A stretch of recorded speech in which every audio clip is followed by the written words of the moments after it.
in the college football season. It will feature the glory franchise of the Miami Hurricanes against a team who, before this season, only had two winning seasons in the entire history of their program in Kurt Zanetti, Fernando Mendoza, and the Indiana Hoosiers. After one of the college football semifinal games was an all-time classic, and one of them was a complete beatdown. Yeah. Um, that Oregon Indiana rematch did not live up to the hype at all. It felt over on the first play after Dante Moore felt the pick six. It felt like from there Indiana was just going to take over, and Oregon did get back in the game somewhat, but the turnovers, especially the fumbles, is what really led to the acceleration of that game not being close. Yes. And it'll be interesting to see what the crowd is like for this game because it is being played at Hard Rock Stadium Yep. in Miami, which just so happens to be the home stadium for the Miami Hurricanes. But as we've seen, the Indiana crowd travels well. So it'll be interesting to see what the crowd split is like for this game. Indiana, from what I saw, is like at least a touchdown Yeah, favorite. I saw 7, 7.5 around there.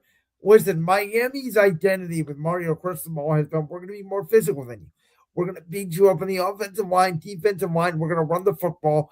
And to me, the story of this game is the story of the two different quarterbacks. Carson Beck was a two-time national champion. He was projected earlier in his career at Georgia to potentially be a first round pick. He then fell off. He obviously had a transfer here to Miami. Fernando Mendoza is a Heisman winner. He's easily projected to be the number one overall pick in this year's draft. How do the two chips on each of these guys' shoulders that are very different, how can they tell a similar story? Kurt Zanetti has won everywhere he's been. Mario Cristobal has won everywhere he's been. Which one of these coaches is finally going to break through? And we'll have our answer this coming Monday night.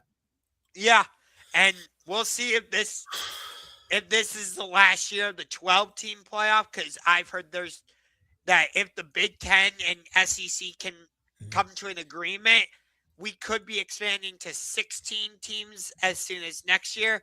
And in the coming years, it would expand to 24 Yeah, teams. I think it's a topic that next week or in the coming weeks you can really dive into the why on that.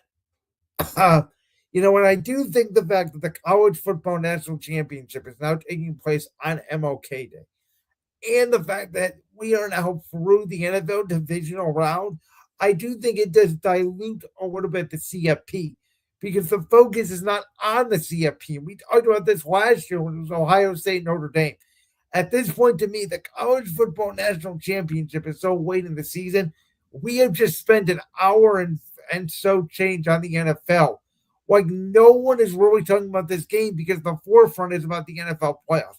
I think the CFP National Championship needs to move permanently to the Rose Bowl and it needs to be played on New Year's Day. I also think that part of the problem is that it's on a Monday night. I think that's also part of the problem with the March Madness and the Yep. national championship.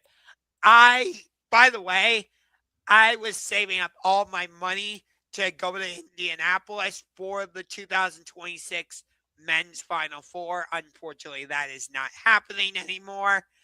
But I always tune in for the national championship.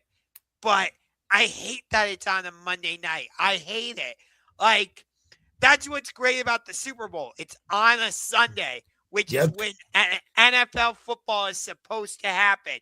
College football is supposed to happen on a Saturday.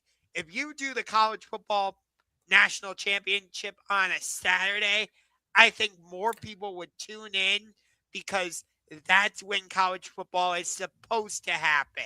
Well, again, they'd either have to do that prior to. Well, the problem is you can't really do it on Saturday because you have week 17 and week 18 now in the NFL that are playing Saturday games.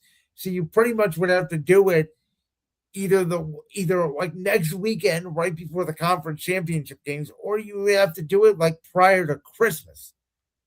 Yeah. So I understand why they do it on Mondays. I but I that's one of my biggest pet peeves.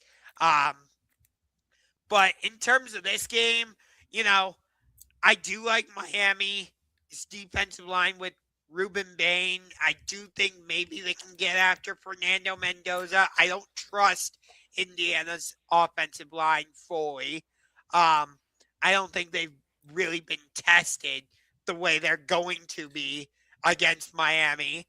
Um, because as you said, Miami is going to bring that physicality, which honestly Indiana has not seen yet this season. And Miami had to do it the hard way.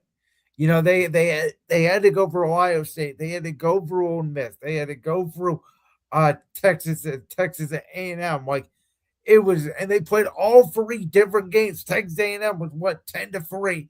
Ohio State was like 24-17, something like that. The Ole Miss game was 38-35, something like that. So they had to win in different ways. My one worry for Miami would be if Carson Beck turns the football over and this thing gets away from them early. They have to stay within the game because if they get behind early, I'm not saying it's going to be TCU, Georgia bad, but I think it could be Indiana, Oregon bad if Miami does not stay in the game early. You know what's interesting? You mentioned how Carson Beck transferred from Georgia. Don't forget, Fernando Mendoza is also a transfer quarterback. He started at Cal. Yeah, no, you're right. And again, Kurt Zanetti, Mario Cristobal, they've done a good job building these programs. The question to me is going to be which team slash which quarterback can make big plays and don't turn the football over. Which, honestly, I feel like that's going to be Indiana. Yes, I would agree. Now, again, I do think Indiana more than likely covers the spread, but I think if Miami can get pressure on Mendoza, the way you're saying, this could be a very close game. I don't think there is a 0% chance Miami loses this game. Like, I think they could win it. Think about this. I don't think this is a story a lot of people are talking about. If the SEC has not been in the national championship since Since 2000 Georgia won it. in 2022. Yes. That's insane. And Well, not really with the level of the NIL and the transfer portal coming in. The Big Ten has now become easily the best conference in college football. and think about this. Like we had Michigan win it in 2023. We had Ohio State win it in 2024. And now you're telling me Indiana might be able to win it? Like, if I would have told you Indiana would be in a position to win a national championship just a couple years ago, you would have looked at me like I was nuts. Yeah, I mean, it goes to the power of Kurt Zanetti and what he's done. And if the Big Ten does have three different national champions, well, that means your Penn State Nifty Lions and Matt Campbell are coming next year. Very well could be. They brought it over the quarterback from Iowa State. I forget Rocco Becht. So we'll see. Who obviously played with Campbell, of course. Exactly. Um, yeah.